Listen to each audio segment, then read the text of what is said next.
nè.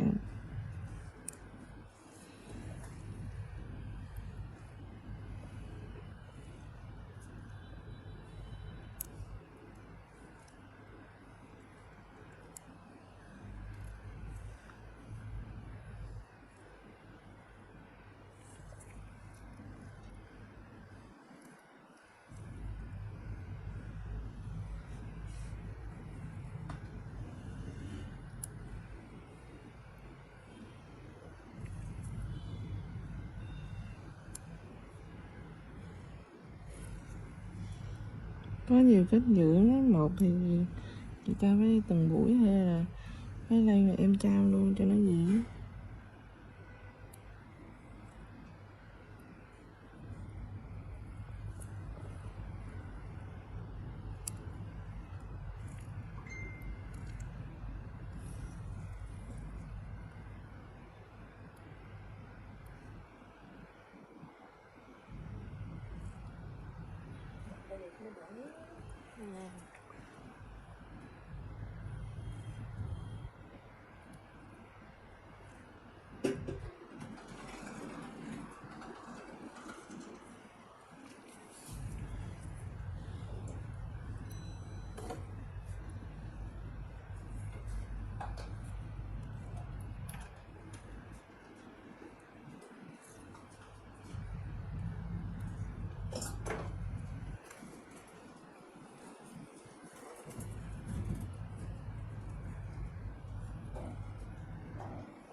Nó có vùng này nó hơi đau nè, chịu khó thấy ra. Chỗ này nó gần mép á, thịt nó mỏng, nó hơi đau.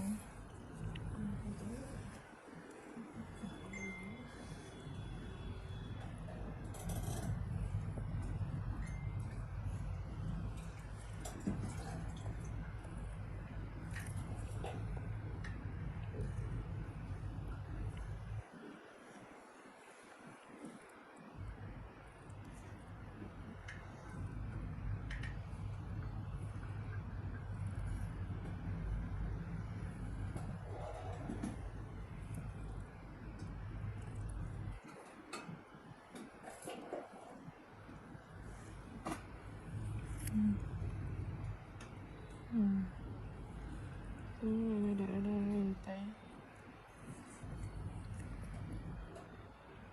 rũ rồi, rũ tiêu. Trời báo nặng, có mụn với vô bị bán dầu hết viên gì thế này. Đau không bác? Đã trên phú Thuận. Đã trên phú Thuận.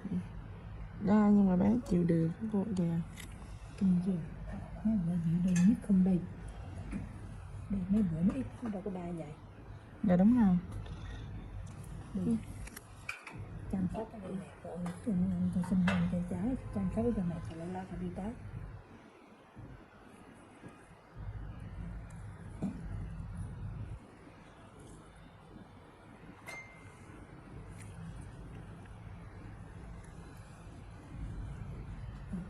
Vậy không nhận cái kiểu người có cái gì nào không chọn thuốc tái.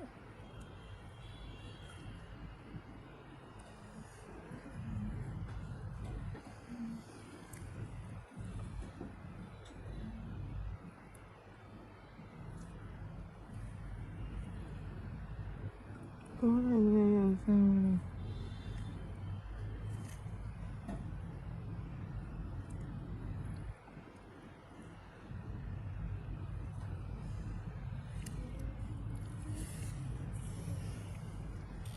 Không nhiều ngợp gì hả? Nhìn nó ngợp luôn phải không? Biết mệt không nè. Nó biết không nghe. Nó trời bị lên cái chỗ của trường dẫn đây đó. Không biết gì là cái không đó. Bé lười à? Bé lười đi hả em? Rồi. đi sợ đau đó, nhưng mà ơi là đi mà Phượng đang hơi nhưng mà Phượng nó làm tức đó, còn John có nhớ đấy, ừ. lần nhớ đấy cho nên là nó không có sạch được cái gốc, Ừ. tại vậy cho nên nó sạch được cái gốc. Bác không có thờ kiểu như cái nạn rồi bác cho uống thuốc rồi nó lạn rồi bữa sau nó lanh lại thì Nó lan lẹ thì nó lan nhiều hơn. ừ.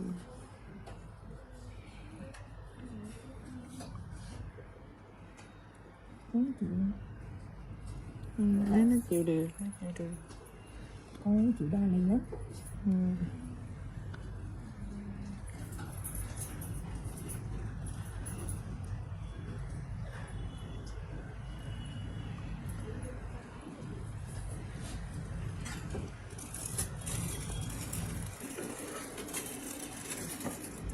Để ở trên này cũng đã ha.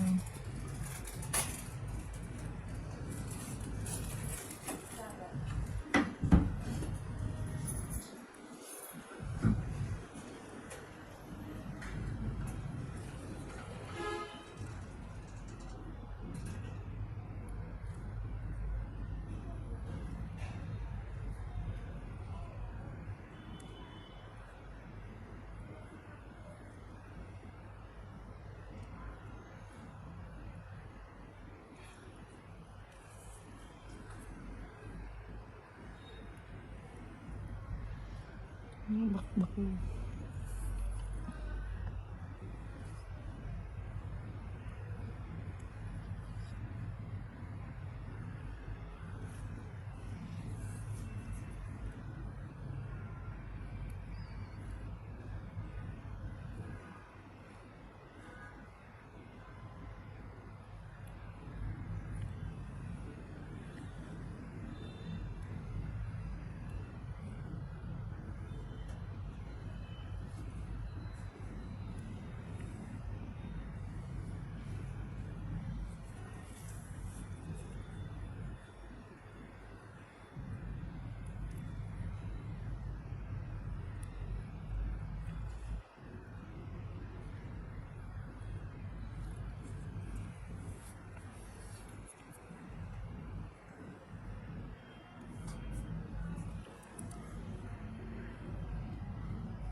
Số là gì nè, viêm nhiều lắm, chịu khó viêm hơi đau nè em, chịu khó nha, viêm đau chịu khó, viêm thì không nhẹ được.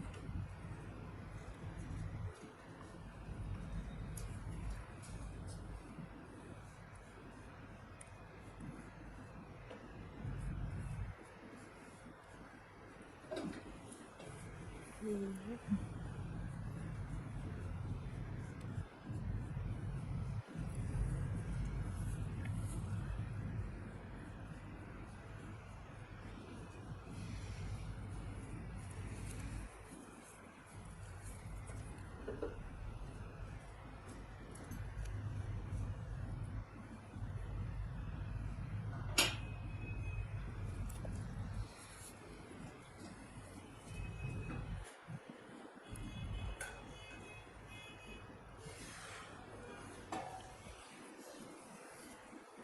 Sao?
dạ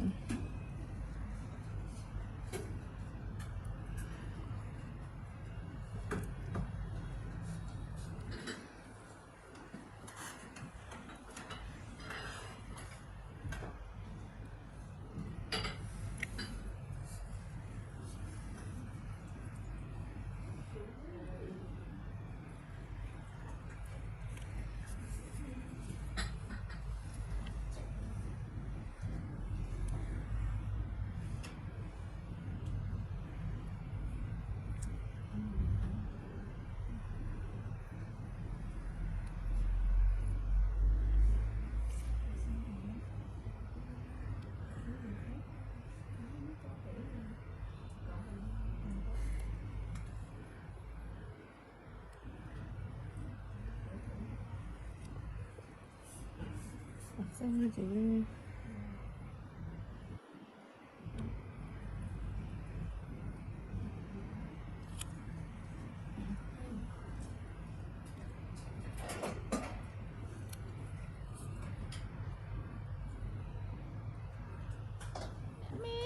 sao anh chơi cho mà tên trai sra sra trai sra sra sra tết nâng stoi ban thay thay buộc mìnhជួយតែងមួយពេកយកទៅស្លាទៅណាមីងមែនហើយបងប្អូនពុំមីងសូមជួយតែងត្រីរបស់ពួកខ្ញុំផងទៅណាមីងជួយតែង1គីឡូទៅណាត្រីស្រស់ស្រស់ត្រីស្រស់ស្រស់ត្រីស្រែស្រស់ស្រស់អូនេះគួយប្រហោះហើយត្រីឯង1គីឡូប្រហែលដែរនោះមើលឲ្យពូសុំមើលបន្តិចមើលបាទលោកពូត្រីនេះ1គីឡូ3000រៀលតើពូចង់យកប្រហែលគីឡូដែរពូអូ1គីឡូ2000រៀលទេបើអញ្ចឹងណែអូនឆាប់ឲ្យពូ2គីឡូមកណាពូទិញទុកយកទៅផ្ញើប្អូនពូ1គីឡូផងហើយយ៉ាបងប្រុសហាថ្ងៃនេះយើងពិតជាលក់ដាច់ខ្លាំងណាស់ត្រីមួយកញ្ច្រែងយើងលក់តែ1ផ្លេតវាចង់អស់បាត់ទៅហើយនេះមែនហើយបងអូនថ្ងៃនេះយើងពិតជាលក់ត្រីដាច់ខ្លាំងណាស់បងប្រុសតើថ្ងៃនេះយើងគួរតែយកលុយរបស់យើងទៅទិញសាច់គោមកឆៃម្ដងដើម្បីឲ្យឆ្ងាញ់មាត់ត្រូវហើយបងព្រោះយើងញ៉ាំត្រីតាំងពីដើមមកហើយលើមុខឡើងចង់ដូចត្រីហើយបងអាខាហើយឯងលក់បន្លែដាច់ទេឬហើយធ្វើមុខអីចឹងស្អុយចឹងអាម៉េចកាត់អីពេកទេអានេះឯងមានកាត់អីបើដិតឲ្យទៅព្រឹកបបនេះហើយគិតអាចទៅកាត់កូរ៉ូណាបែបណាអត់ទេអាដឹងហើយឯងមកកុំឲ្យឆាតជើងទិញបន្លែអញពី3វឹកជឿទៅឆៃទៅអត់ទេហើយអញឲ្យជឿសិតក៏បានដែរទេបន្លែស្អីឯងនេះអត់ទេអញទៅទិញសាច់សិនណាចាំមកវិញអាចចូលបើទិញបន្លែឲ្យប្រហើយទៅត្រីស្រស់ពូជួយទិញត្រីស្រស់ត្រីស្រែស្រស់ពូ1គីឡូ3000រៀល1គីឡូ3000រៀលពូជួយទិញត្រីស្រស់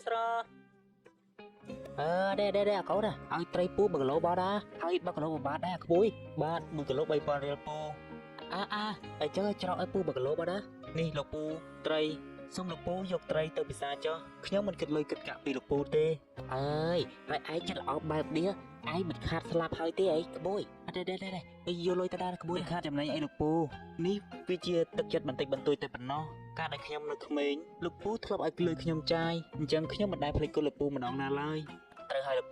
កពូយកទៅណានេះវាគ្រាន់តែជាទឹកចិត្តបន្តិចបន្តួចរបស់ពួកយើងទេលោកពូអើយបើពួកឯងនិយាយអញ្ចឹងហើយវាទៅអញ្ចឹងចាស់ក្មួយពូពិតជាអរគុណឯងខ្លាំងណាស់ដែរ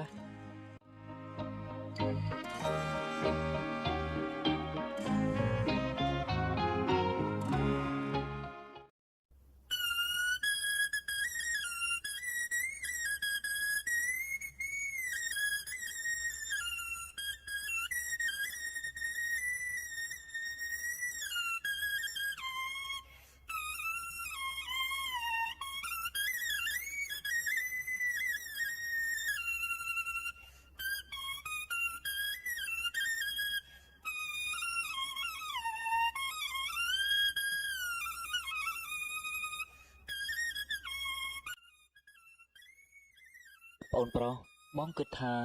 បងចង់ឈប់ទៅរកត្រីទៀតហើយបងចង់បដូរមុខរបរម្ដងក្រែងវាមានបានធូរធាននឹងគេបើអញ្ចឹងបងតើបងគិតថានឹងទៅរកធ្វើអ្វីវិញដែរបងព្រោះថាពួកយើងទាំងពីរមិនចេះអ្វីក្រៅពីរកត្រីឡើយបងគិតថាបងនឹងទិញស្រូវអង្គរដើម្បីយកទៅជួញដូរឲ្យស្រុកឆ្ងាយក៏ប៉ុន្តែយើងមិនទាន់មានលុយគ្រប់គ្រាន់សម្រាប់ធ្វើដើមទុននោះឡើយមិនអីទេបងប្រុសរឿងលុយរឿងកាក់ខ្ញុំមានបន្តិចបន្តួចដែរខ្ញុំបានសន្សំវាជាច្រើនឆ្នាំមកហើយបើសិនជាយើងខ្វះ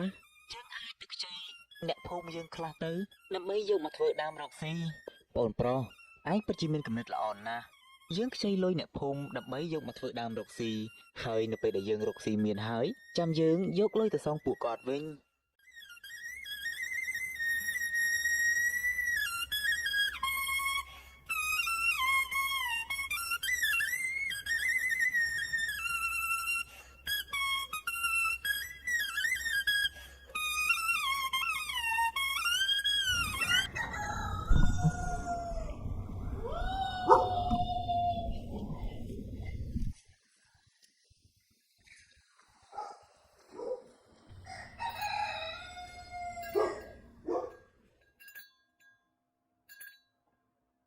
បងប្រុសបងលាឯងទៅសិនហើយណាបងទៅមួយរយៈហើយបងនឹងត្រឡប់មកវិញជាមួយនឹងភាពជោគជ័យបងប្រុសអត់ពីបងសូមឯងថែរក្សាខ្លួនផងណា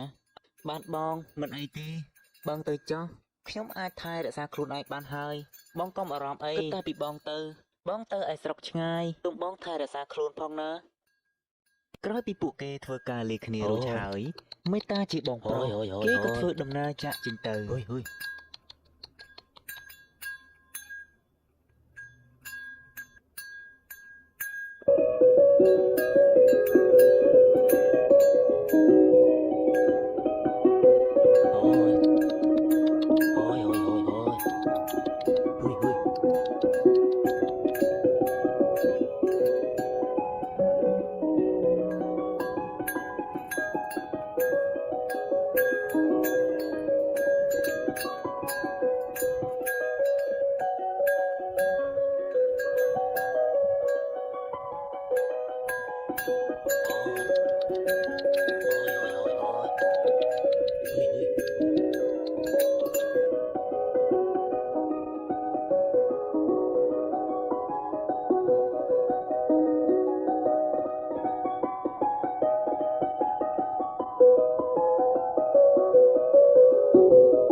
ពុកម៉ែមីងអ៊ំមានអង្គមានស្រូវលក់ទេពុកម៉ែមីងអ៊ំមានអង្គមានស្រូវលក់ទេ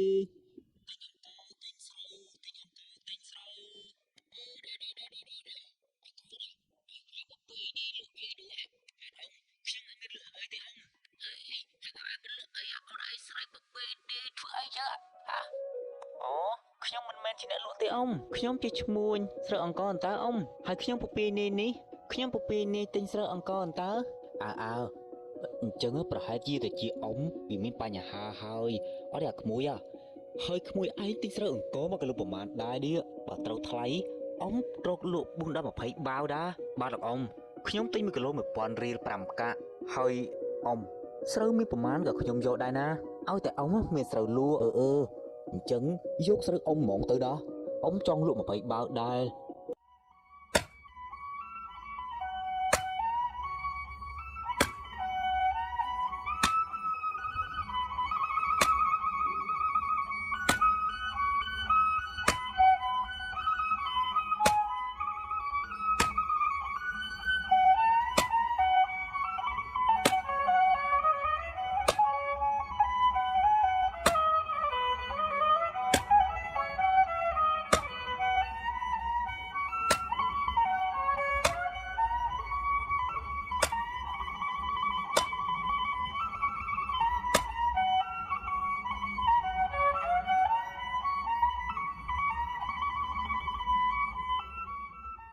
ស្រូវនេះអូនអូនប្រាប់អូនឯងស្រូវនេះអូនឯងយកទៅដឹងតែពេញចិត្តហ្មងព្រោះអ៊ំធ្វើដាក់ទៅជីធម្មជាតិទេបាទអ៊ំចាំមានអ្នកភូមិរកលក់ទៀតចាំអ៊ំប្រាប់ខ្ញុំផងណាទោះបីមានប្រមាណក៏ខ្ញុំទិញដែរបើអញ្ចឹងខ្ញុំសូមលាអ៊ំទៅសិនហើយណាព្រោះខ្ញុំប្រញាប់យកស្រូវទៅឲ្យគេ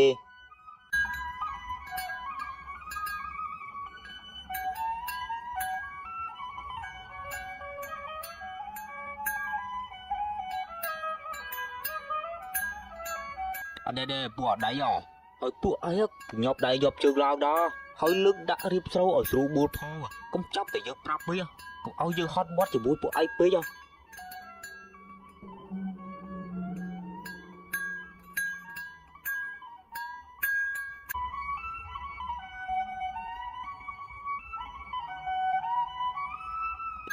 ពួកđây àពួកaiធ្វើការងារឲ្យហប់ហាទី1អូលហាត់អីហ៎ជើងទី1អើយ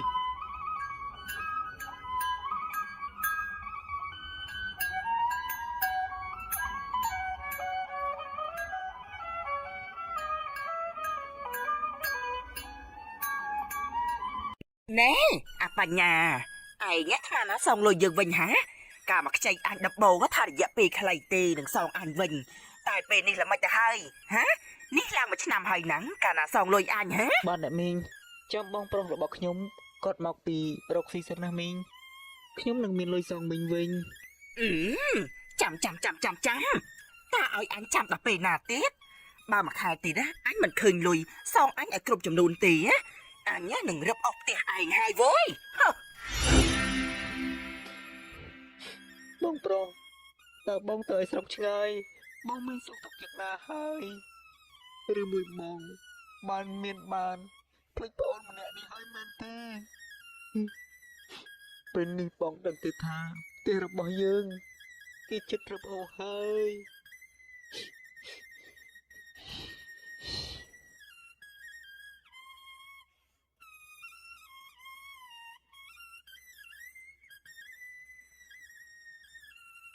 បញ្ញាកូនប្រុសមើលមកខាងនេះមកណាតើជានរណាគេកូនប្រុសអ្នកណាគេចេញភ្លាមមកបញ្ញាហើយរួយបានស្គាល់ឈ្មោះខ្ញុំចឹងអ្នកណាគេចេញភ្លាមមកកូនប្រុសចូលកូនមើលមកខាងក្រោមខ្សែទឹកនេះពុកនៅទីនេះត្រូវចេះនិយាយតើខ្ញុំពិតជាយល់សពមែនទេឬមួយក៏ខ្មោចលងខ្ញុំនៅពេលថ្ងៃទៅនេះត្រូវហើយកូនប្រុសរូបរាងត្រីមួយក្បាលនេះគឺជាឪពុករបស់ឯង តាំងពីពុកស្លាប់ទៅដោយសារតែបាបកម្មទើបពុកមកចាប់កំណើតជាត្រីបែបនេះហើយមួយវិញទៀតពុកបានចាំឯងអស់រយៈពេលជាច្រើនឆ្នាំមកហើយពុតខពុក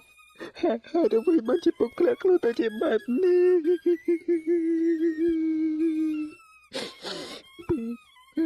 កូននឹងយកពុកទៅផ្ទះយើង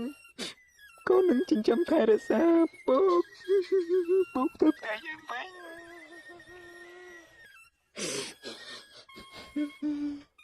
ពុកកូននឹងយកពុកទៅចិញ្ចឹមនៅឯផ្ទះកូននឹងនៅថែពុកអត់ទេកូនប្រុសពុកមិនអាចទៅនៅក្នុងកឡោឬពីងឬក៏កៅថ្លាបានឡើយព្រោះថាវាធ្វើឲ្យពុកតបប្រមាថស្លាប់ហើយពុកសុខចិត្តរស់នៅតាមបែបធម្មជាតិជាត្រីរបស់ពុកវិញទើបវាប្រសើរជាងណាកូនប្រុសអូនណែកូនប្រុសរបស់ពុកតើនិយាយអញ្ចឹងទេរបស់ពួកយើងគេចិត្តរົບអូហើយមែនទេបាទពិតមែនហើយពុកព្រោះតែកូននិងបងប្រុសបានទៅចងការប្រាក់គេអស់រយៈពេល10ឆ្នាំហើយដើម្បីឲ្យបងប្រុសគាត់ទៅរកស៊ីនៅឯស្រុកឆ្ងាយប៉ុន្តែពេលនេះមិនឃើញបងប្រុសត្រឡប់មកវិញសោះឬមួយបងប្រុសមានបានភ្លេចប្អូនកំសត់ម្នាក់នេះហើយមែនទេពុក មិនអីទេកូនប្រុសចាំពុកជួយឯង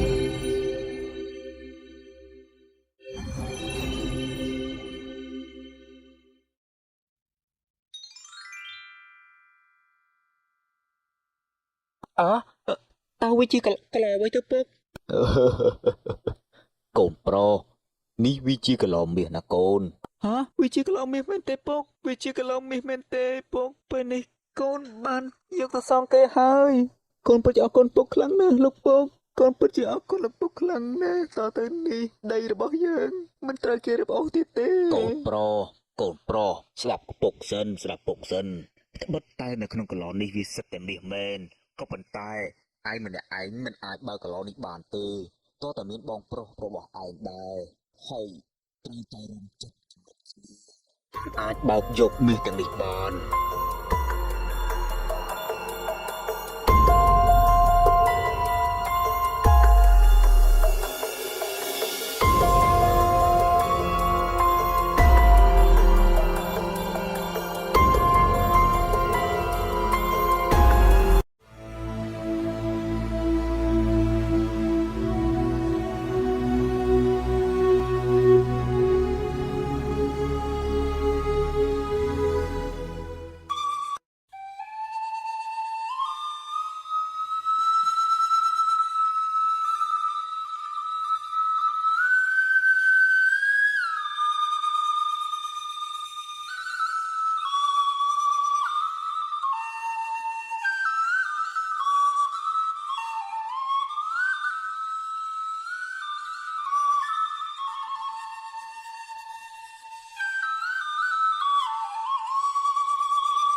ហើយ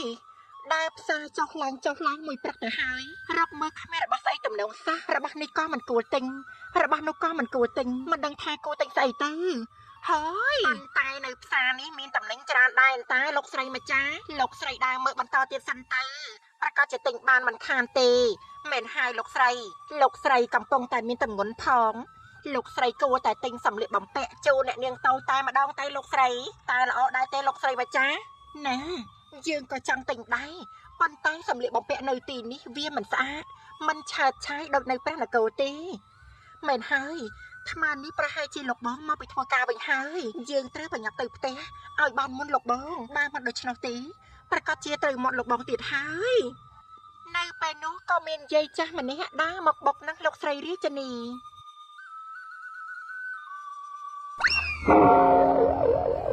ណែយាយឯងដើរចាំមិនហ្នឹងមនុស្សចាស់មកបុកទៅកើតនេះយាយឯងពិតជាគ្មានដឹងខ្សោះស្អីមែនណែយាយនេះលោកស្រីរាជនីភរិយារបស់លោកចាំៃស្រុកណាឲ្យខ្ញុំសុំទោសផងលោកស្រីខ្ញុំគ្មានចេតនាទេចាគិតថាសុំទោសមួយម៉ាត់ហើយពីចាប់រឿងអញ្ចឹងហ៎យាយឯងមានដឹងទេថាយើងជាអ្នកណាយើងនេះហើយគឺរាជនីប្រពន្ធលោកចាំៃស្រុកណាវើយយាយឯងដើរមកបុកយើងមានឃើញដែរទេថាយើងកំពុងតែមានទម្ងន់បើកូនរបស់យើងអញ្ចឹងមិនចាំមិនទេក្បាលរបស់យាយឯងប្រកាសជាដាច់ពីស្មាមិនខានទេខ្ញុំសុំទោសខ្ញុំប្រាប់ហើយថាខ្ញុំសុំទោសយាយកញ្ចាស់ឯងនេះប្រហើនខ្លាំងណាស់ហ៊ានមកសម្ដីធ្ងន់ដាក់យើងផងហើយលើកនេះយើងលើកលែងឲ្យម្ដងបើមានលើកក្រោយទៀតយើងនឹងឲ្យមនុស្សទៅដុតខ្ទមយាយឯងចោលហើយចាំមើលចាស់តើយាយឯងបានខ្ទមណាជ្រកទេលោកស្រីម្ចាស់មនុស្សមើលច្រើនណាស់លោកស្រីកុំមានរឿងជាមួយគាត់អីខ្លាចក្រែងអ្នកដតីយកទៅនិយាយដើមបាន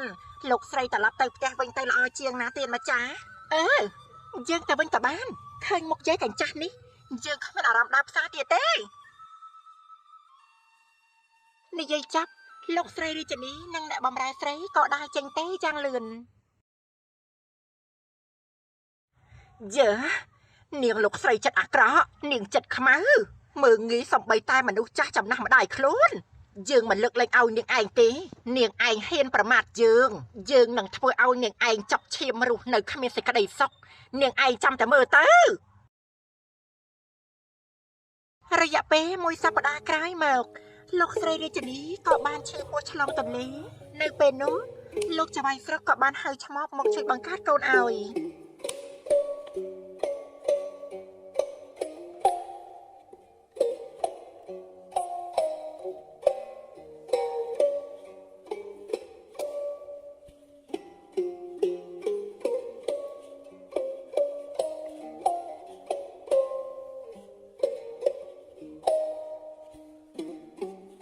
យាយមកប្រពន្ធរបស់ខ្ញុំកំពុងតែឈឺពោះឆ្លងទន្លេយាយជួយបង្កើតកូនឲ្យប្រពន្ធរបស់ខ្ញុំផងនៅពេលដែលធ្វើការងាររួចរាល់ហើយខ្ញុំនឹងជូនសគុណយាយជាទីកប់ចិត្តមិនអីទេលោកម្ចាស់ទុកចិត្តលើខ្ញុំចោះខ្ញុំធានាថានឹងបានសុខទាំងម្ដាយទាំងកូនសុខជាទីបំផុតណាលោកម្ចាស់បាទអញ្ចឹងយាយឆាប់ចូលទៅក្នុងទៅណាប្រពន្ធខ្ញុំនៅខាងក្នុងឯណោះតាមការពិតយាយមកនោះគឺយាយនួនបន្លំខ្លួនហើយក៏បានដើរចូលទៅក្នុងបន្ទប់ដើម្បីបង្កើតកូនឲ្យលោកស្រីរាជនី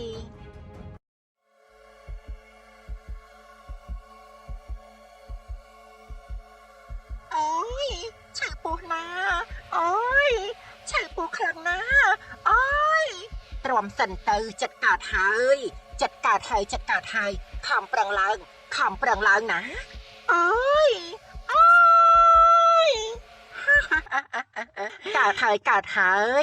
កើតហើយជាកូនស្រីតែប៉ុណ្ណេះចាប់របស់យើងហើយណែនិយាយឯងយកកូនរបស់យើងទៅណាកូនយើងណែយកកូនយើងទៅណាណែកូនយើងនិយាយត្រឹមនេះលោកស្រីរាជនីក៏ស្លាប់បាត់ស្មារតីចំណែកយាយនួនបានឱកាសល្អហើយក៏យកទេរីកាដែលទៅកើតនោះចុះតាមទ្វារក្រោយចេញទៅយ៉ាងលឿន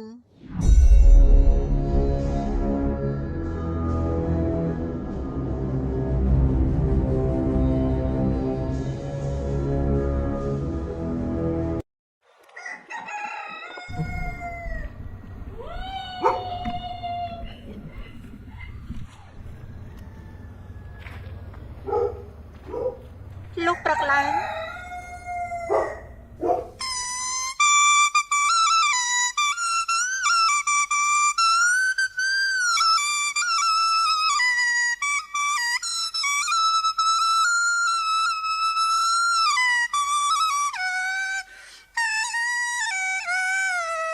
នាងចាម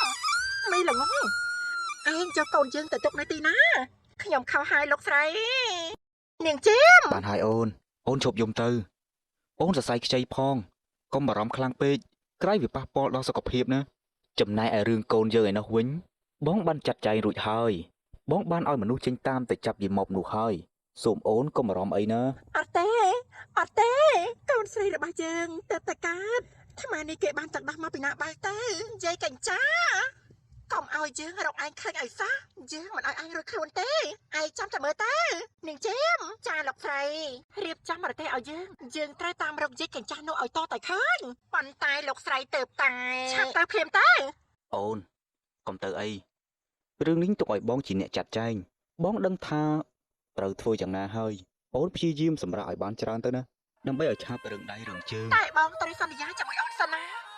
មិនថាមានរឿងអីកើតឡើងក៏ដោយត្រូវតាមរកកូនយើងឲ្យតតែឃើញ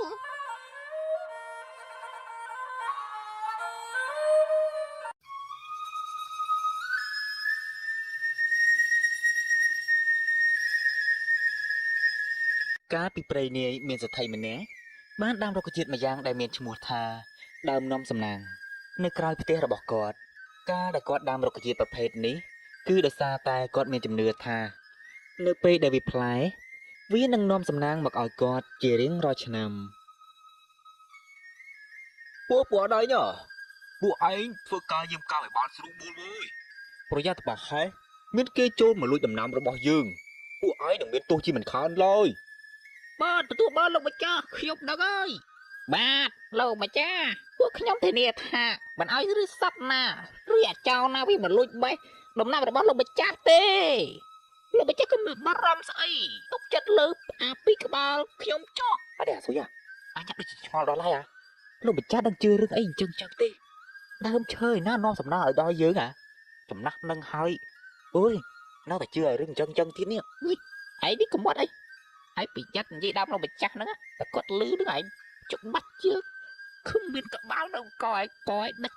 ដឹកអត់មាននៅក្បាលទៅវើយ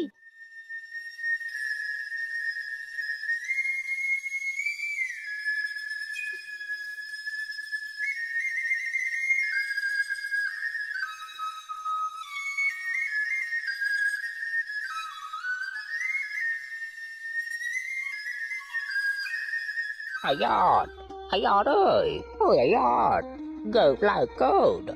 ơi đó co hao hãy giọt đi, gợp lại hãy giọt, gợp hãy giọt, đó là ai đi, đây là trò là cái chả đặt bơ à, không biết kết cả ai đi, hãy giọt, gợp lại, bật bơ, cười, bốc ấy, hai không thừa ấy nữa này, không bốc à, đây lỗ số phong à bốc. Ai là lại đặt đây đất đâu ai bơ coi được cái đất xe đặt ai đâu biết bằng cái đập đi hay tại trong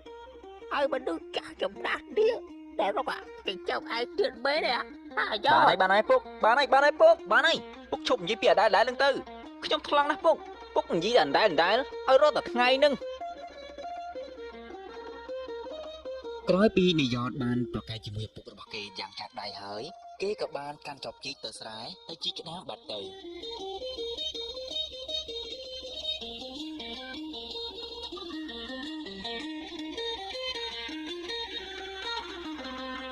អើយវេទនាខ្លាំងណាស់អើយហើយអ្វីខ្ញុំកើតមកជាគូអ្នកក្រដូចជាពុករបស់ខ្ញុំបែបនេះទេវតាពិតជាអយុត្តិធម៌ណាស់ចំពោះខ្ញុំ hai đứa mình nóiខ្ញុំcơ chỉ con sẽ thấy tư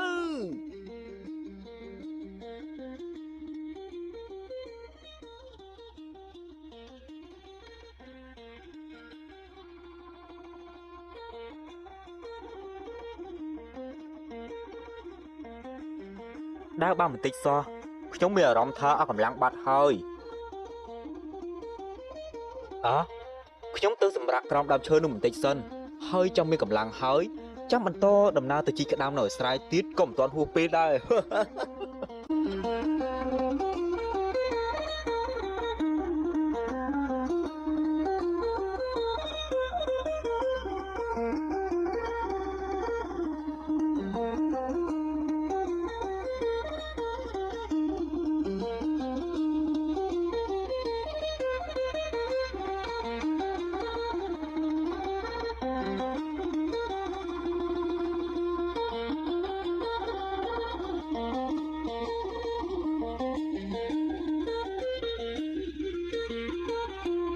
ផ្ទះសថៃមានផ្លែឈើនាំសំណាងផ្ទះសថៃមានណាំផ្លែឈើនាំសំណាងផ្លែឈើនាំសំណាង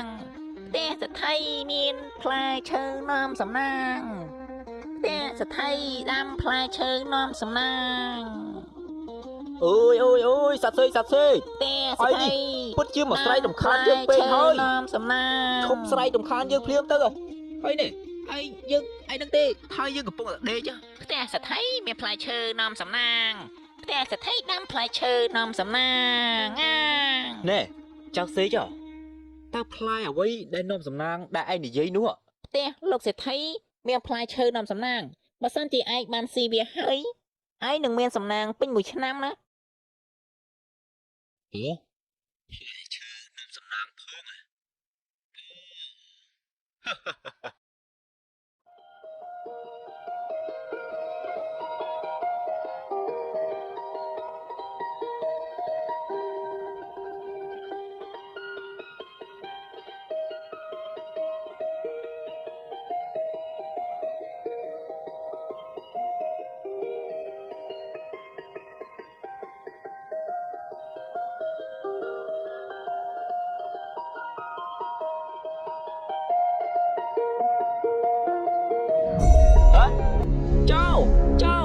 លោកម្ចាស់មានចូលបែបផ្លែឈើយើងហើយ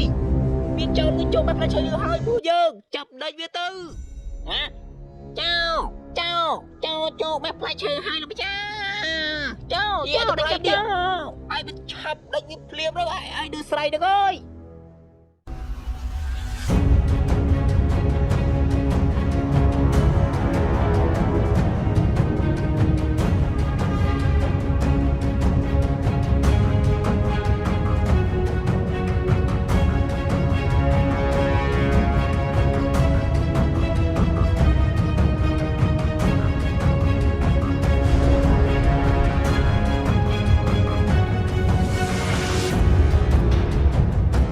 នៅពេលដែលនាយកកំពុងតែរត់គេចពីបាវរបស់លោកសេដ្ឋីស្រាប់តែនាយកបានរត់ទៅបុកនិស្សិតម្នាក់ដែលគេឈ្មោះបញ្ញាដែលកំពុងតែដើរកាន់តាមផ្លូវទៅស្រុកភូមិរបស់គេវិញលោកបងទៅរបស់មានកត់អីដែរទេនោះអេចម្លែកខ្លាំងណាស់តើគាត់រត់គេចពីអ្វីទៅហើយអ្វីបានជារត់លឿនបែបនេះអើ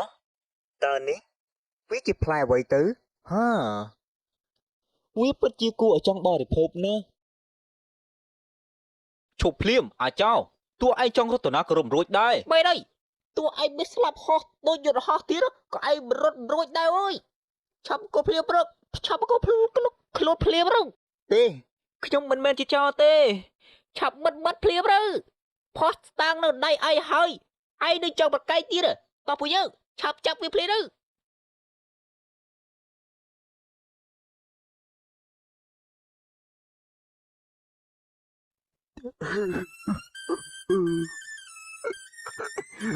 Con pro ai biết cứ chụp lại như thế thôi mà đi so con pro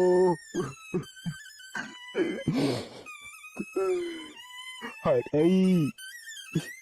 ai mà chụp lại như thế thôi mà đi bốc bốc con mình ban lui tới bốc bốc con kata cho nan ke penapa kau men pandu trop klepi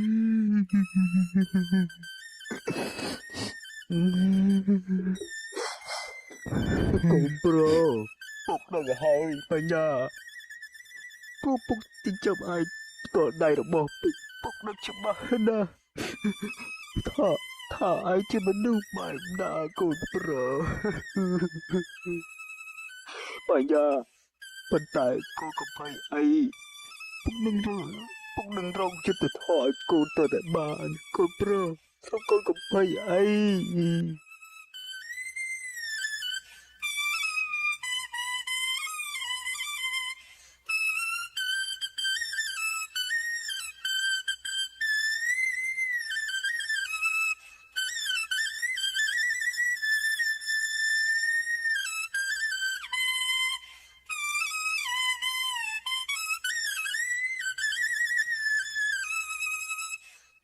មួយចក្រៀតឆាប់ប្រហារជីវិតគេភ្លាមទៅឈប់កុំទៅសម្រាប់កូនខ្ញុំអីលោកសថីកូនខ្ញុំសុំអង្វរលោកសថីទុកពេលខ្ញុំស្វែងរកចិត្តធម៌កូនខ្ញុំសិនទៅទុកពេលតែ2 3ថ្ងៃទេលោកសថីសូមមេត្តាផងទៅសូមមេត្តាផងទៅលោកសថីបានយើងយកយល់ដល់តែឯងចុះបើយើងទុករយៈពេល3ថ្ងៃឲ្យតាស្វែងរកភាពស្អាតស្អំឲ្យគេចុះ តែបើរយៈពេល3ថ្ងៃនោះតានៅតែរកផោះតាមិនឃើញទេកូនតានៅស្លាប់ជាមិនខានឡើយបាទលោកសិទ្ធិខ្ញុំពិតជាអរគុណលោកសិទ្ធិខ្លាំងណាស់លោកសិទ្ធិកូនប្រុសពុកនឹងយល់រកចិត្តថាកូនទៅតែឃើញកូនប្រុសកូនកុំភ័យអីណាកូនប្រុសពុកនឹងជួយឯងទៅឲ្យបានកូនប្រុស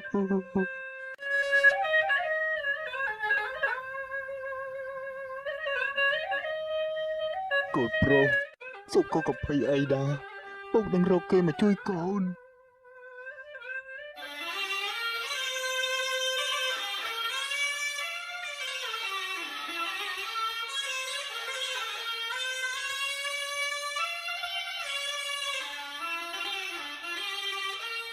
ជួយកូនទូព្រះបង្គំផងជួយរុងយុទ្ធធរកូនទូព្រះបង្គំផងព្រះអង្គជួយទូបង្គំផងព្រះអង្គ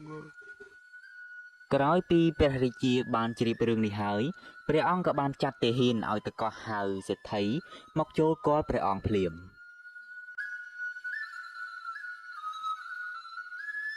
សូមថ្វាយបង្គំព្រះអង្គជីវិតដង្កល់លើត្បូងមើលលោកសេដ្ឋី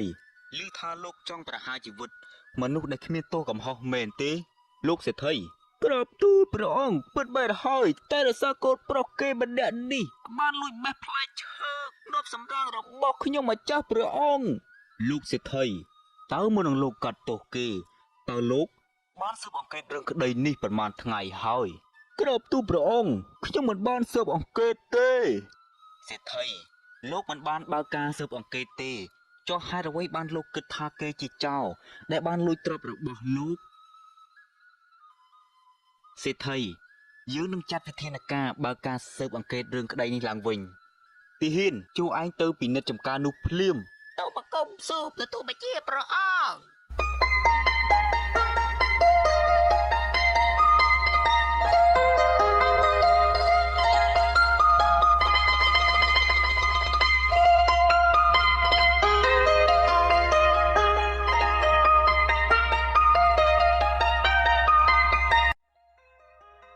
នៅពេលដែលទាហានទៅពិនិត្យក៏មិនឃើញអ្វីនោះដែរលុះពិនិត្យបានចាប់សពគ្រប់អស់ហើយទាហានក៏បានមកទូលស្ដេចវិញថាព្រះរាជាជីវិតតម្កល់លើត្បូងទូបង្គំបានទៅពិនិត្យរួចហើយទូបង្គំបានទៅពិនិត្យចំការនោះរួចហើយតែមិនឃើញមានអ្វីសោះប៉ុន្តែទូបង្គំឃើញតែដានជើងបណ្ដោះព្រះអង្គទាហានចូលឯងយកដានជើងរបស់គេទៅលោនឹងដានជើងនោះចោះ បើសិនជាដានជើងរបស់គេត្រូវនឹងដានជើងដែលជាប់នឹងដីចំការនោះប្រកាសណាស់ថាគេនឹងជាចោរប៉ុន្តែបើដានជើងរបស់គេមិនត្រូវទេសូមឯងដោះលែងគេឲ្យមានសេរីភាពចោះក្រាបទូលព្រះអង្គទូបង្គំនឹងធ្វើតាមព្រះរាជបញ្ជារបស់ទ្រង់ចូលឯងលោដានជើងនេះភ្លាមទៅបើសិនជាឯងមិនមែនជាចោរទេដានជើងរបស់ឯង នឹងមិនត្រូវជាមួយដើមជើងមួយនេះឡើយអ្នកកំឡោះនៅពេលដែលគេលោដើមជើងនោះហើយដើមជើងរបស់គេគឺមិនត្រូវជាមួយដើមជើងរបស់ចោរទេលោកបញ្ជាក់ថាគេមិនមែនជាចោរឡើយ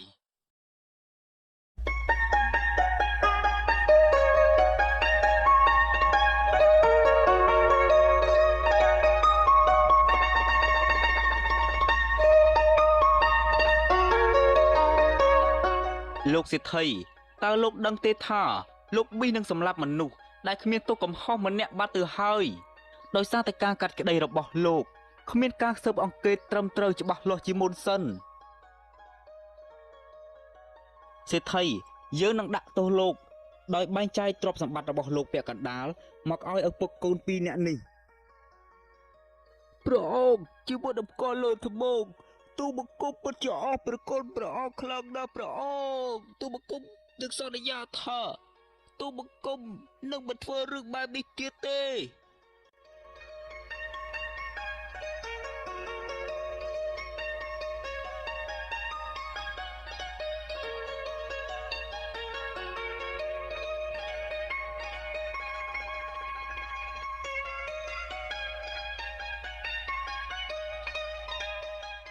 កាលពីព្រៃនាយមានបរិសម្នាក់បានចាប់ចិត្តប្រតិព័ទ្ធលើនារីម្នាក់ដ៏ស្រស់សោភានៅក្នុងភូមិជាមួយដោយចង់បាននារីនោះជាគូគប់ចៅមេនប់នោះក៏បានលាឪពុកម្ដាយទៅរកកន្លែងដែលសមគួរចាប់ផ្ដើមកាប់ឆ្ការរៀបចំធ្វើផ្ទះសម្បែងនៅទីនោះ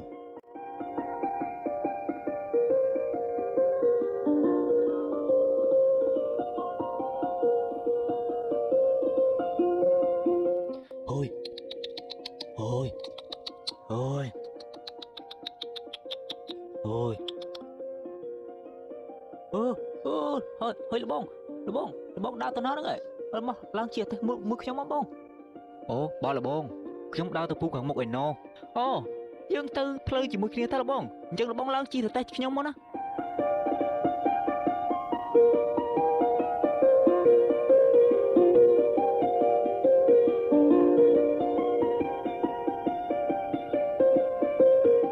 ខ្ញុំពិតជាអរគុណនៅសន្តានចិត្តដ៏ល្អរបស់បងខ្លាំងណាស់ដែលបានហៅខ្ញុំជិះរទេះជាមួយនឹងបងចំពេលដែលខ្ញុំកំពុងតែអស់កម្លាំងផងអូមិនបាច់គួរសមទេបងធម្មតាយើងសុទ្ធតែជាខ្មែរដូចគ្នាទេយើងចេះត្រូវយកអាសាគ្នាទៅវិញទៅមកអញ្ចឹងឯងអូនេះលបងហើយលបងទៅភូមិខាងមុខហ្នឹងក្នុងគោលបំណងអ្វីដែរលបងឬក៏លបងទៅលេងសាច់ញាតិមែនទេបាទលបងខ្ញុំគ្រាន់តែជាជនបណិចរតែប៉ុណ្ណោះខ្ញុំគ្មានផ្ទះសម្បែងអីនោះឡើយហើយក៏គ្មានបងប្អូននោះដែរអូអញ្ចឹងលបងចូលហូបបាយផ្ទះខ្ញុំមួយពេលទៅអញ្ចឹងចាំហូបបាយផ្ទះខ្ញុំរួចហើយសុំបន្តដំណើរទៅមុខទៀតក៏មិនទាន់ហូបពេលដែរលបង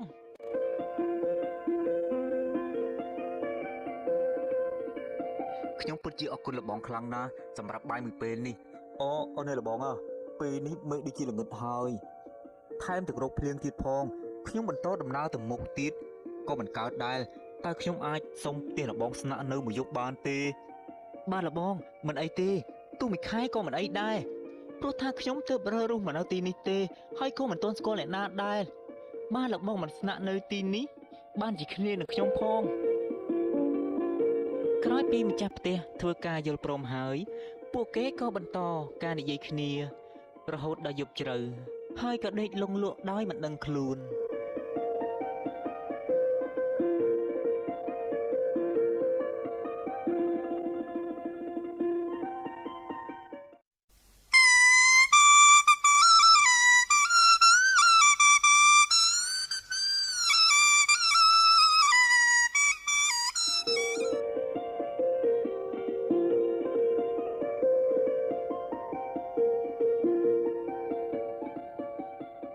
លបងខ្ញុំលាលបងទៅស្រែសិនហើយណាហើយលបងចាំជួយមើលផ្ទះរបស់ខ្ញុំផងបើសិនជាលបងឃ្លានលបងអាចអាំងត្រីហូបបាយបានណាហូបមុនខ្ញុំទៅចំណែកអាត្រីខ្ញុំប្រោះទុកនៅក្រោយផ្ទះនៅក្នុងពាងនោះឯងអូបាទអីទេចំពេលខ្ញុំឃ្លានខ្ញុំនឹងចាត់ចែងហើយលបងកុំបារម្ភអីលបងទៅចោះអើយ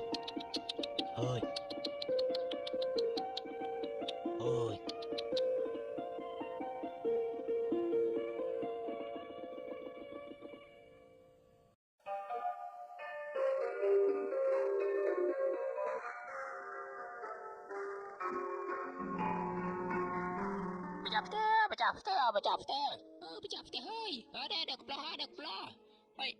យអុបសុកទឹកទឹកតិចមកដែរដើម្បីបាត់ស្រែកទឹកអុបបបឆ្ងាយដល់អើយអូបាទលោកសូមលោកចូលមកអង្គុយក្នុងផ្ទះសិនមកណាហើយចាំហូបទឹកហើយចាំបន្តដំណើរទៅមុខទៀតក៏បានដែរ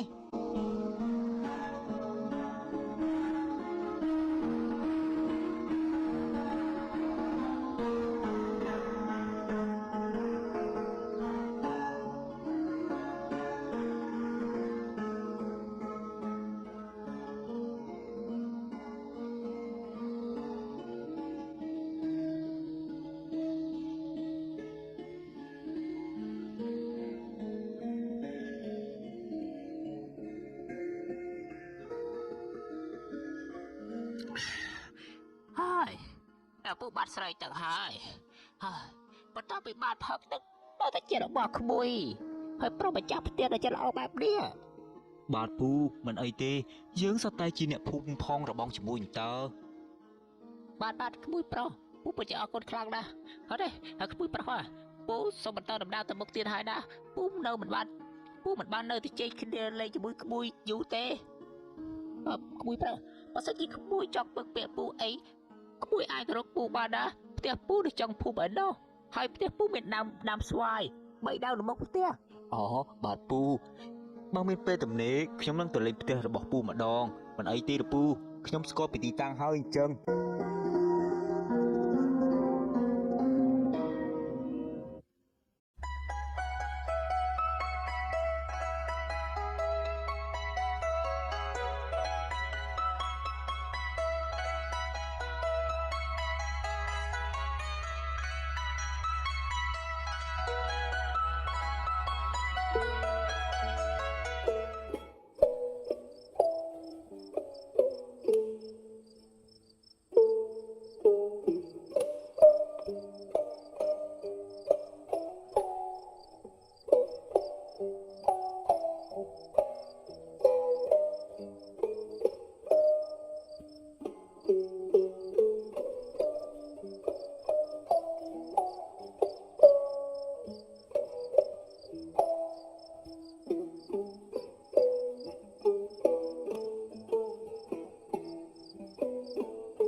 លបងតាំងពីខ្ញុំមកនៅផ្ទះលបងខ្ញុំឃើញលបងមិនដែលទំនេរទេ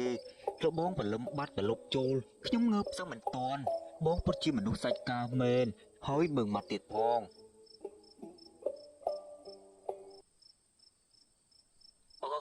អូលបងខ្ញុំនិយាយលាក់បាំងអីខ្ញុំខំប្រឹងរាល់ថ្ងៃនេះដោយសារតែខ្ញុំជាប់ជាស្រឡាញ់នារីម្នាក់នៅឯចំភូមិឯណោះ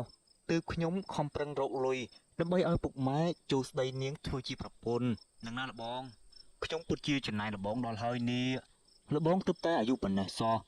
លបងចេះរៀបផែនការនៃជីវិតបានល្អណាស់ចំណែកឯខ្ញុំនេះ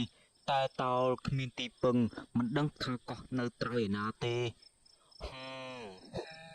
បងហើយតាន់ខ្លួននៅក្មេងខ្ញុំចេះតែខំទៅដើម្បីចាស់ទៅក្រៃវាសនុកនឹងគេហើយលបងក៏អញ្ចឹងដែរលបងអាយុប៉ុណ្ណេះមិនទាន់ហួសពេលទេណាលបង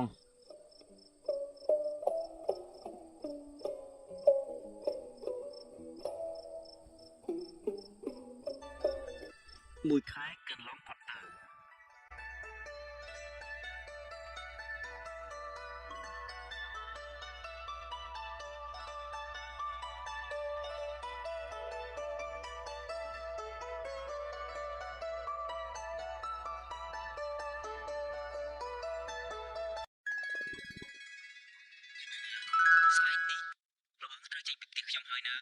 សូមរបងរៀបចំបដាបដាឲ្យបានស្អាតបាតហើយទៅខ្លាចក្រែងមានអ្វីផ្លេចនៅផ្ទះខ្ញុំណាអូណែរបងខ្ញុំមិនទាន់ដឹងថាត្រូវទៅណាទេនេះអញ្ចឹងខ្ញុំសុំស្នាក់នៅផ្ទះរបងមួយអាទិត្យទៀតបានទេតម្រាំថាខ្ញុំនឹកឃើញកន្លែងដែលខ្ញុំត្រូវទៅណារបងយកអម្ចាស់ផ្ទះហើយហ៊ានដេញយើងចេញផងមិនអីទេយើងនឹងយកផ្ទះឯងឲ្យបានហើយយើងនឹងដេញឯងចេញម្ដង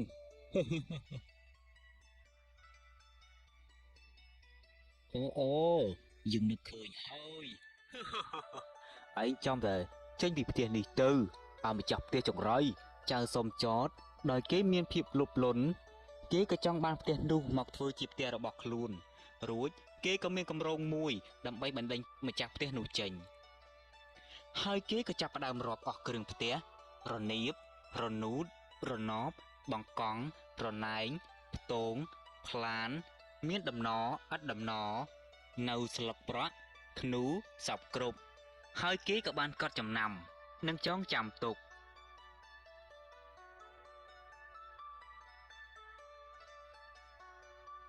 អស់រយៈពេល7ថ្ងៃកន្លងផុតទៅលុះដល់ថ្ងៃដែលចៅសុំចតត្រូវចេញប៉ុន្តែ គេមិនបានចេញដោយការសន្យាឡើយព្រោះតែគេមានកំណត់ចង់បានផ្ទះនេះជារបស់ខ្លួនគេរួចគេក៏បានដាក់ពាក្យប្តឹងបរិះដែលជាម្ចាស់ផ្ទះនោះទៅដល់មេឃុំដើម្បីឲ្យគាត់ជួយដោះស្រាយ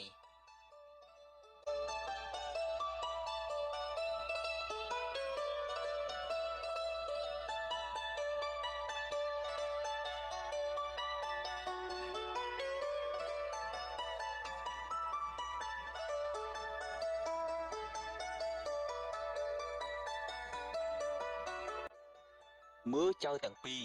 តើចៅទាំងពីរមកទីនេះមានការអ្វីដែរបើលោកម្ចាស់គឺថាបរិសម្នាក់នេះសុំផ្ទះរបស់ខ្ញុំសុំចោតមួយរយៈប៉ុន្តែពេលនេះពេលដែលគេទៅត្រូវចេញពីផ្ទះខ្ញុំហើយ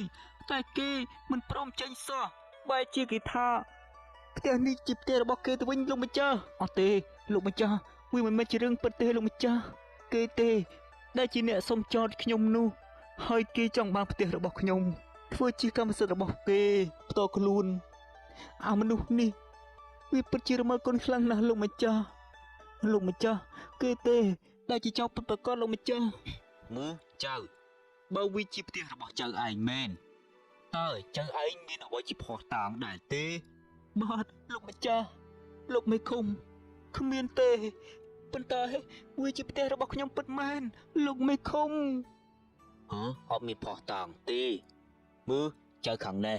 តើចៅឯងមានភ័ស្តុតាងអ្វីទេដែលបញ្ជាក់ថាវាជាផ្ទះរបស់ចៅឯងពិតមែនបាទលោកបញ្ចោខ្ញុំមានខ្ញុំបានចងចាំគ្រឿងផ្ទះរបស់ខ្ញុំទាំងអស់មានរនូត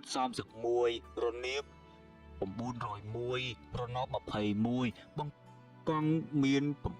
9ពេលនោះចៅសំចតបានរៀបរាប់ពីគ្រឿងផ្ទះដែលគេបានកត់និងចងចាំទុកប្រាប់ទៅមេឃុំនឹងធ្នូមាន12លោកម្ចាស់មិនតែប៉ុណ្ណោះទេខ្ញុំមានសាក្សីទៀតផងគឺលោកអ៊ំម្នាក់នៅឯចំភូមិឯណោះបើអញ្ចឹងទេហ៊ាន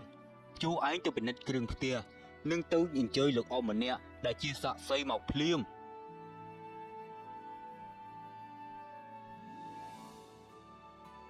លុះដល់ទៅហ៊ានទៅពិនិត្យនិងរាប់គ្រឿងផ្ទះរបស់គេគឺឃើញគ្រឿងផ្ទះដោយចំនួនដែលចៅសំចតបាននិយាយមែនហើយសាក្សីដែលគេបានអញ្ជើញនោះគេក៏បានអះអាងថាចៅសំចតជាម្ចាស់ផ្ទះដែរ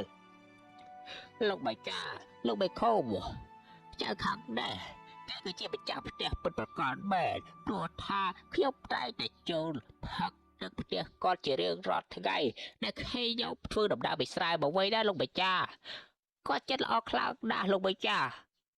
ហើយអ្នកនៅខាងនេះខ្ញុំមិនដែលឃើញគាត់មកពីមុនមកទេ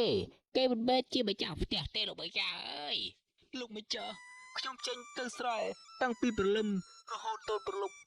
ទៅខ្ញុំបានមកផ្ទះវិញលោកម្ចាស់តើគាត់នឹងឃើញខ្ញុំយ៉ាងម៉េចទៅលោកម្ចាស់បានហើយឈប់និយាយភ្លាមទៅ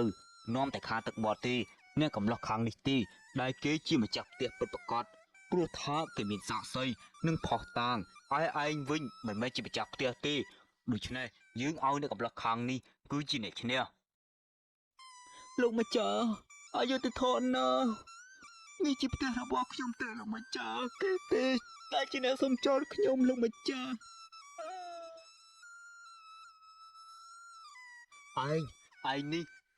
គឺជាសត្វក្រពើមែនយើងខំអាណិតឯងឲ្យឯងមកស្នាក់នៅផ្ទះយើងបើជាឯងចង់បានផ្ទះយើងទៅវិញហើយឯងដេញថែមទឹកដេញយើងថែមទៀតផងយើងមិនសុខចិត្តទេយើងនឹងយករឿងនេះទៅទូព្រះរាជាយើងមិនត្រឹមតែយកផ្ទះរបស់ឯងទេយើងព្រមទាំងយកស្រីរបស់ឯងដែលឯងស្រឡាញ់ទៀតផងនៅពេលដែលយើងសន្សំលុយបានយើងនឹងចូលស្ដីនាងទោះបីឯងប្តឹងដល់ណាក៏ប្តឹងទៅយ៉ាងណាក៏ឯងនៅតែមិនឈ្នះយើងដដែលនឹងឯងនេះយើងមិននឹកស្មានថាឯងរំគុណហើយឯងសាហាវយ៉ាងនេះសោះអាមនុស្សថោកទាប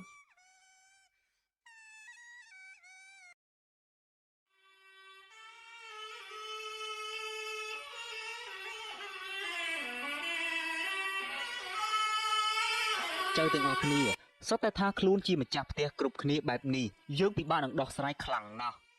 មើលតើពួកចៅឯងមានអ្វីជាភ័ស្តុតាងដែរទេក្រាបទូលព្រះអង្គទូបង្គំគ្មានទេប៉ុន្តែ ទូបង្គំគឺជាម្ចាស់ផ្ទះពិតប្រាកដមែនណាទូបង្គំចង់ឲ្យព្រះអង្គជួយដោះស្រាយរោគយុទ្ធធរឲ្យទូបង្គំផងព្រះអង្គក្រោបទូព្រះអង្គទូបង្គំទេដែលជាម្ចាស់ផ្ទះពិតប្រាកដព្រះអង្គហើយទូបង្គំក៏មានផុសតាងផងដែរគឺទូបង្គំបានដឹងអំពីចំនួនគ្រឿងផ្ទះទាំងអស់ថែមទៀតផងព្រះអង្គល្អណាស់បើអញ្ចឹងសូមចៅឯងប្រាប់យើងបន្តិចមកមើលពេលនោះគេក៏បានរៀបរាប់ទូស្ដេចអំពីចំនួនគ្រឿងផ្ទះដែលគេក៏នឹងចងចាំទុកមានដូចជារនូតរនៀបរណបបង្កង់ផ្ទងនៅស្លឹកប្រក់និងធ្នូនិងបង្កង់មាន12ព្រះអង្គហើយខ្ញុំម្ចាស់ព្រមទាំងមានអមម្នាក់ដែលជាស័ក្តិសិទ្ធិថែមទៀតផងព្រះអង្គមើលចៅតើចៅឯងបានឈើមកពីណាមកធ្វើផ្ទះគ្របទូព្រះអង្គគឺឈើនៅចិត្តផ្ទះនោះឯងទូបង្គំបានកាប់វាមកធ្វើផ្ទះឯងនិយាយកុហកមិនមែនទេព្រះអង្គឈើដែលយកមកធ្វើផ្ទះនោះសិតតែជាឈើប្រណិតទូបង្គំបានចូលទៅក្នុងព្រៃជ្រៅដើម្បីកាប់វាណាព្រះអង្គឯឈើនៅចិត្តនោះទូបង្គំគ្រាន់តែយកវាមកធ្វើជារបងប៉ុណ្ណោះរនៀបរនូតគ្រឿងផ្ទះទាំងអស់សុទ្ធតែអាចរាប់បានហើយឃើញនឹងភ្នែកអ្នកណាក៏អាចរាប់បានដែរឯនលក្ខកំឡោះខាងនេះគេនិយាយសំហេតុផលម្យ៉ាងដែរ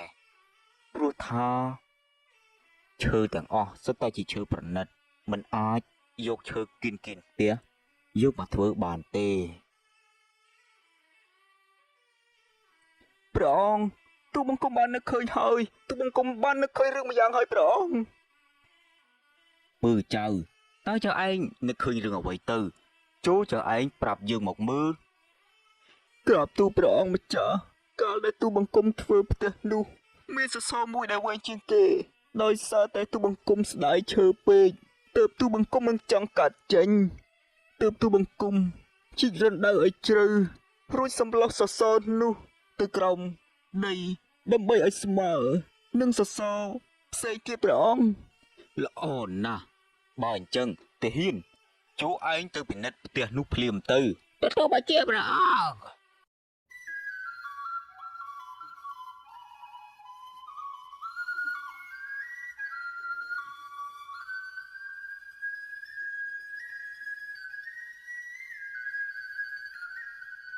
អូយកជីកមើលទៅពិតជាមានសសរមួយដែលវែងជាងគេមែននៅខាងក្រោមនេះសូមក្រាបទូលព្រះអង្គម្ចាស់ដល់ចម្រើនហើយទូបង្គំបានជីកសសរនោះមើលផ្ទះនោះរួចហើយឃើញថាពិតជាមានសសរមួយដែលកប់នៅក្រោមដីជ្រៅជាងគេមែនព្រះអង្គទាហានឆាប់ចាប់ចៅខាងនេះទៅកាត់ទោសភ្លាមទៅហើយអីមកចាប់ខ្ញុំអញ្ចឹងព្រះអង្គហើយអ្វីមកចាប់ខ្ញុំអញ្ចឹងខ្ញុំជាម្ចាស់ផ្ទះព្រះអង្គខ្ញុំទៅជាម្ចាស់ផ្ទះខ្ញុំបានចាំគ្រឿងផ្ទះទាំងអស់ព្រះអង្គឯងមានផោះតាងមែនតែផោះតាងរបស់ឯងសុទ្ធតែអាចមើលឃើញនឹងអ្នកណាក៏អាចរាប់បានដែរពេលនោះទាហានក៏បានចាប់ចៅសំចនទៅដាក់គុកនិងរងចាំថ្ងៃប្រហារជីវិតព្រះអង្គទូបង្គំពិតជាអស់ព្រះគុណព្រះអង្គខ្លាំងណាស់ព្រះអង្គពិតជាមានប្រាជ្ញាវៀងវៃមែន